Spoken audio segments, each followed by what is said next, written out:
Ciri tobat seseorang diterima itu umumnya ada dua. Satu, merasa tidak suka dengan berbagai maksiat dan kesalahan, khususnya yang pernah dilakukan. Dengan berbagai maksiat dan kesalahan, khususnya yang pernah dilakukan. Misal, ada seseorang pernah bergibah, dia bertobat dari gibah. Maka ciri tobatnya diterima setiap dia mendengar, melihat, menyaksikan sesuatu yang terkait dengan gibah, dia gak akan suka. Dia akan merasakan yang lain tuh gak enak semua. Bohong tidak nikmat, melihat orang jalan ke masjid sudah gak enak, ya macam-macam.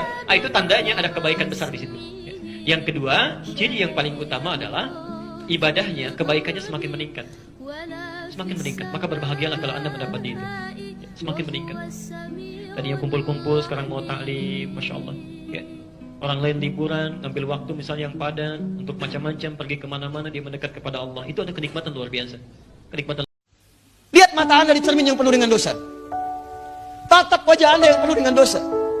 Tatap lisan kita yang banyak maksiat. Tatap tangan kita yang pernah berbuat buruk. Tatap kaki kita yang melangkah pada maksiat. Apakah layak untuk menjadi ahli surga?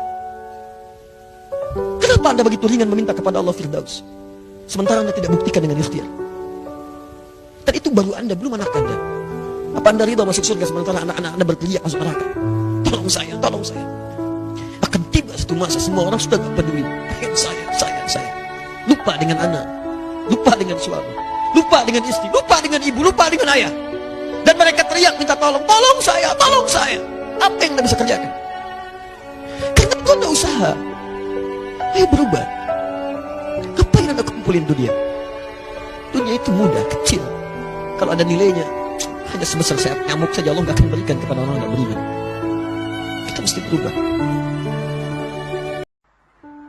Mengenai sholat sunnah, yang bagus sholat sunnah dikerjakan di masjid atau di rumah, lalu ke masjid.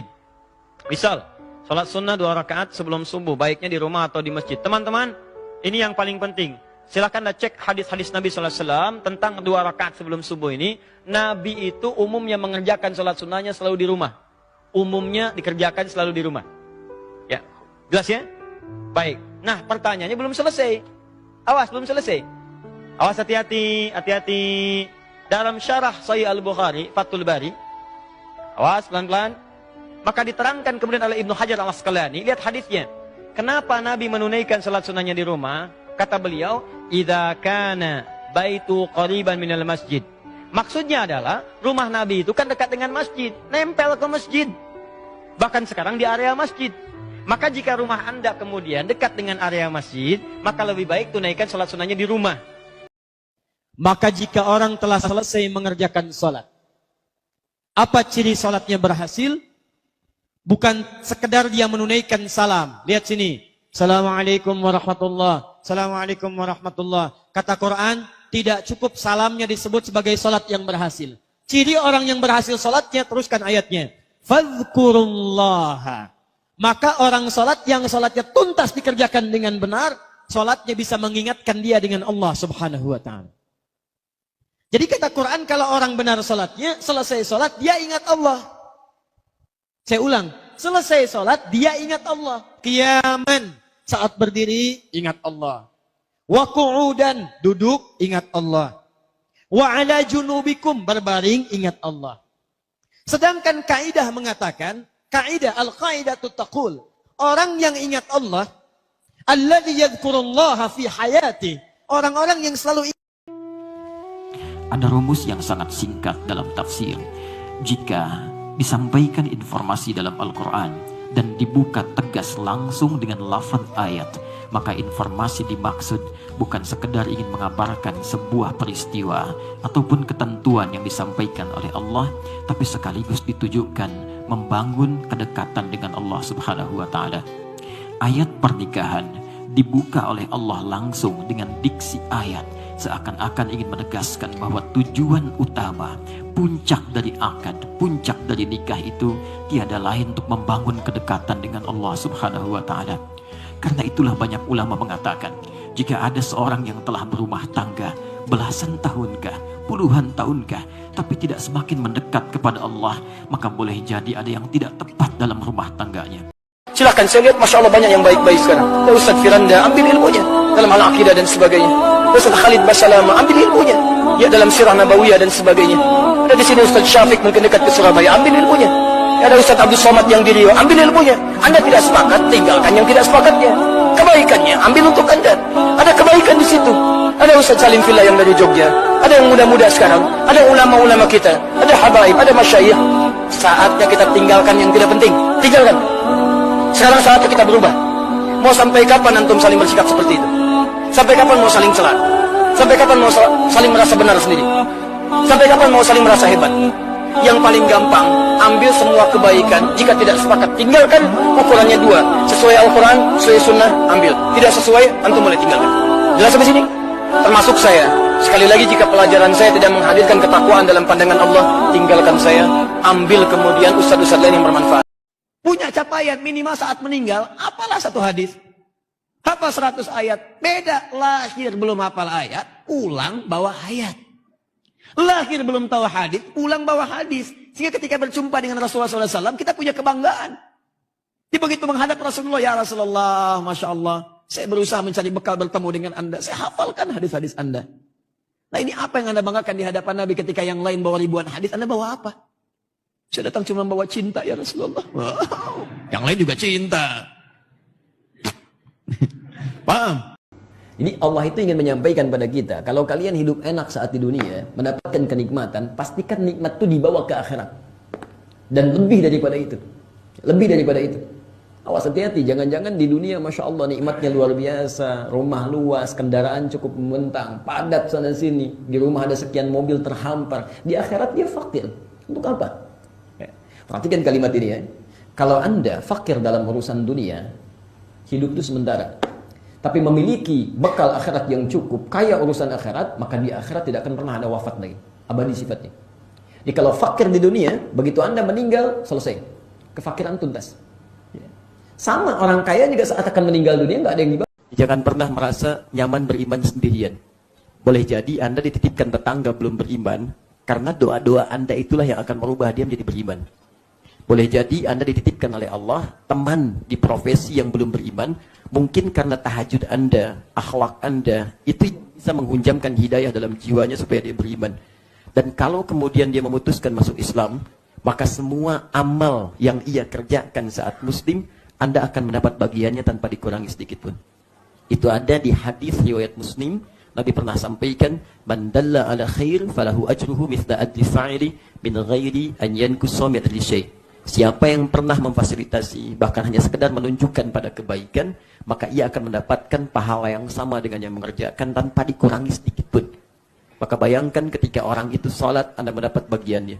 Ketika teman Anda baca Al-Quran, maka setiap hurufnya Anda dapat bagian dari investasi yang terus mengalir. Jadi harta berkah itu kepake ibadah. Pakaian berkah dipakai nutup aurat. Harta banyak, pakaian dikoleksi banyak, tapi maaf fungsinya hilang. Hilang.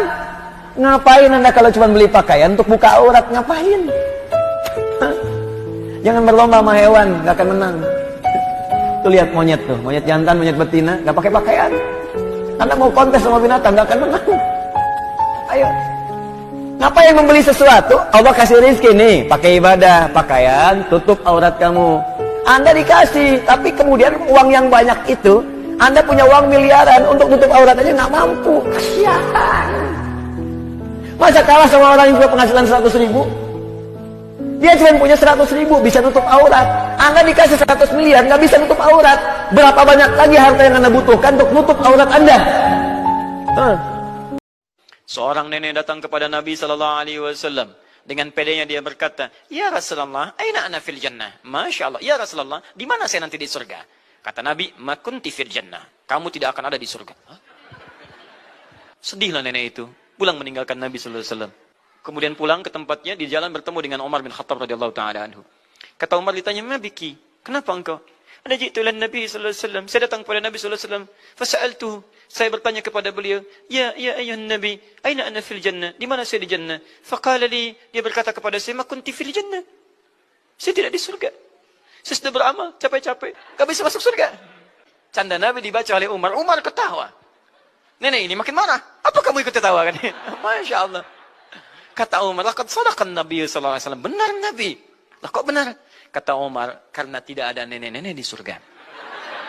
semua akan kembali. Pelajari kaidah ini. Ingat, dan ini berlaku dalam situasi apapun. Dalam pekerjaan, dalam penyakit, dalam konteks rizki, dalam konteks kehidupan yang kita lalui. Jika ada manusia mengatakan kepada Anda, ini mustahil, ini nggak bisa, ini nggak mungkin, itu tanda langsung dari Allah. Tinggalkan pendapat manusia, segera beralih bermohon kepada Allah, karena Allah akan langsung memberikan anugerah kepada Anda tanpa perantara manusia.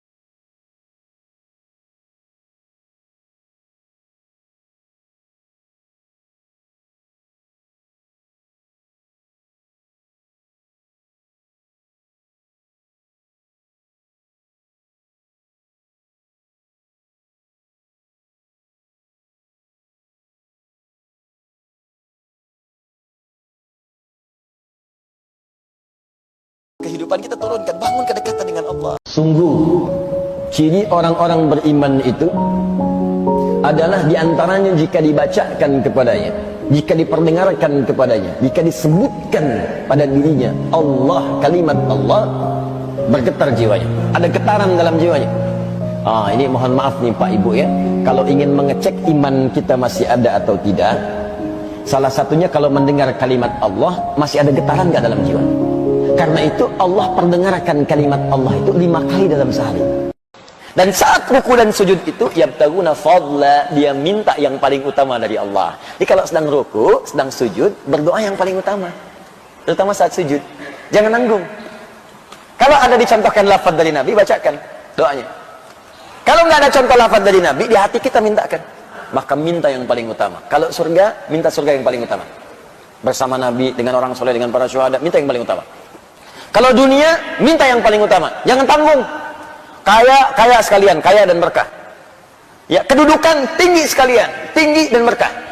Minta yang paling tinggi. Ya Allah, jadikan saya orang yang kaya yang bisa bersedekah dan hafal Al-Quran. Ya Allah, jadikan saya presiden yang bisa mengamalkan isi Quran. Ya Allah, jadikan minta yang paling tinggi sekalian. Assalamualaikum warahmatullah. Assalamualaikum warahmatullah. Tiba-tiba tangan disodorkan untuk salaman. Kanan dan kiri. Boleh tidak? Boleh tidak? Yang boleh angkat tangan. Yang tidak boleh angkat tangan. Yang wallahu a'lam, enggak usah angkat tangan. Karena waktu kita mau habis di sini. Lihat sini. Untuk menentukan boleh dan tidak, tadi kaidahnya. Lihat, ini sederhana. Cuman satu bagian dari kalimat, tapi maknanya dalam. Boleh dan tidak, jangan asal bicara ini boleh, ini tidak. Anda tidak boleh menghukumi sesuatu di syariat kecuali memahami ketentuannya. Apa landasannya? Mana dalilnya untuk menentukan boleh? Anda tidak paham dalil, jangan bicara hukum. Kata Imam Malik, Anda hafal 100.000 hadis tapi tidak memahami isinya, jangan bicarakan tentang hukumnya. Apalagi Anda yang tidak hafal hadis baru tahu terjemahannya, tiba-tiba memberikan hukum pada orang lain, itu yang bahaya. Awas, hati-hati. Nah, bagaimana menentukannya? Apa dalilnya? Lihat baik-baik, pada siapa itu disampaikan 5 golongan. 1 lil walidain, orang tua. Orang tua, itu cepat sekali. Anda nggak usah tunggu orang tua nelpon Anda. Karena sifat orang tua nggak akan minta. Cuman kadang nanya kabar, apa kabar, gitu kan? Nah, cuma Anda harus paham kondisi seperti itu. Sama seperti Anda, mama, tahu makannya nak ya? Lapar ya? Waktu kecil kan begitu. Anda pun mesti bisa baca sinyal orang tua. Kalau udah telepon, nanya kabar, tuh. Nggak usah ditunggu. Begitu Anda ada kelebihan, langsung berikan. Paham ya? Bahkan jadi wasilah nanti lain waktu kalau sudah waktu luas saya berikan gambaran. Bahkan saat susah pun, saat macam-macam pun, itu ada rumus nanti berikan infak pada orang tua. Maka ketika orang tua mengatakan, ya Allah berkahi anak saya mudah ya, itu langsung mengguncang arsy.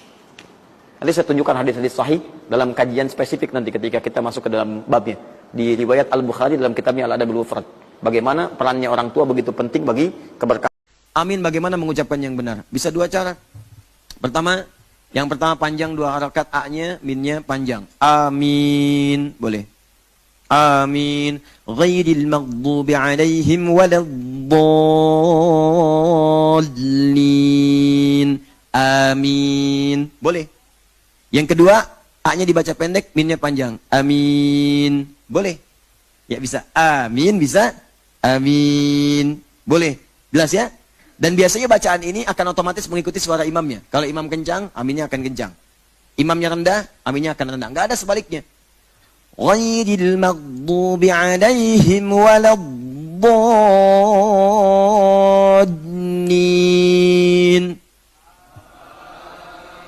Oh. Ghairil maghdubi alaihim waladdallin. Oh. Sekarang saya lihat banyakkan tuh Quran, Masya Allah. Sekarang ada tambahan bukan cuma seperangkat alat sholat. Ya, aku pengen saat akad nanti kamu baca surat Ar-Rahman ya. Wah, diikat tuh akadnya dengan Ar-Rahman. Nggak apa-apa, insya Allah aku hafalkan. Yakin, satu ayat aja ya. Wah, luar biasa. Tanya Pak, kalau sudah ke rumah tanya, adek mau apa niatnya? Saya mau melamar anak bapak Pak. Masya Allah. Hafal berapa juz? Tanya dulu. Ya Alhamdulillah Pak, saya sedang berusaha. Sampai saat ini 30 juz. Oh, Masya Allah. 30 juz. Ya tapi belum mungkin sepenuhnya sih Pak. Belum lancar sepenuhnya. Oh, yang lancar apa? Al-Ikhlas. Gak apa-apa. Pelan-pelan.